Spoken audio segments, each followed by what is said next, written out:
নমস্কার বন্ধুরা, আজকে জন্মাষ্টমী উপলক্ষে আমি গোপালকে ভোগ তৈরি করে দিচ্ছি। তার মধ্যে একটি রেসিপি আছে পনিরের।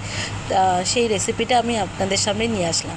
কড়াইতে সাদা তেল দিয়ে দিচ্ছি, ওর মধ্যে পনিরগুলো দিয়ে দিলাম। হালকা ভেজে আমি গরম জলের মধ্যে ভিজিয়ে রেখে দেবো। এবার আমি ওই তেলের মধ্যে একটু ঘি মিশিয়ে নেব। ঘি দিয়ে ওর মধ্যে আমি একটা তেজপাতা, একটা শুকনো লঙ্কা, গোটা গরম মশলা আর গোটা জিরে, গোটা সাদা জিরে আমি ওর মধ্যে ফোড়নে দিয়ে দিলাম।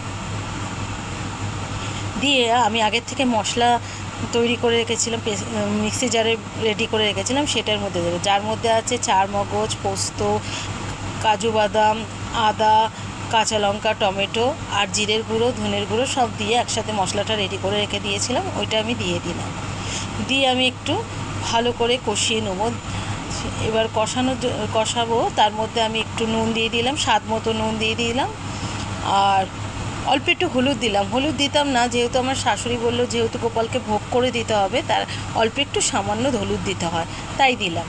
আর কাশ্মীরি লঙ্কার গুঁড়ো দিলাম। দিয়ে ভালো করে মিশিয়ে নেবো মশলাটা, একটু কষিয়ে নেব। কষানো হয়ে গেলে ওর মধ্যে আমি আগের থেকে হালকা ভাপিয়ে রেখেছিলাম গাজর লম্বা লম্বা করে কাটা আর ক্যাপসিকাম দেবো। তার আগে আমি একটুখানি চিনি দিয়ে দিলাম, মিষ্টি অল্প করে, একটু মিষ্টি মিষ্টি, নিরামিষ তরকারি একটু মিষ্টি হলে ভালো লাগে। ক্যাপসিকাম আর গাজরটা দিয়ে দিলাম, দিয়ে ভালো করে মিশিয়ে নেব। আর একটু খানিকক্ষণ একটু কষিয়ে নেব। কষানো হয়ে গেলে আমি ওই উষ্ণ গরম জলে যে পনিরটা ভিজিয়ে রেখেছিলাম সেটা তুলে আমি এর মধ্যে অ্যাড করে দেবো।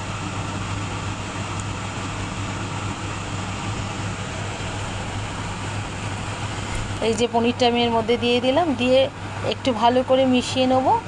আর একটি আলাদা জায়গায় আমি অল্প একটু গরম জল করে রেখে দিয়েছিলাম, সেই জলটা এর মধ্যে দিয়ে দেবো। এটা খুব একটা ঝোল ঝোল হবে না, গা মাখাই হবে, যেরকম দেখছেন এরকমই হবে। অল্প একটু জল দিয়ে দিলাম, জলটা দিয়ে ভালো করে মিশিয়ে নিলাম।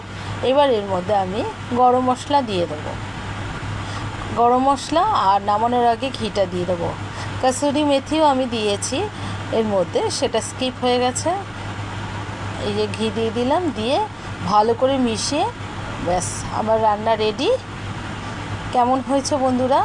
এরকম করে বাড়িতে যদি কোনো পূজা আচ্ছা হয়, ঠাকুরকে ভোগের মধ্যে এটা দিতে পারেন, খেতে খুব ভালো লাগে। রাইস পোলাওর সাথে দারুণ লাগবে। একবার বাড়িতে ট্রাই করে দেখতে পারেন। ভালো লাগলে একটা লাইক কমেন্ট শেয়ার করুন।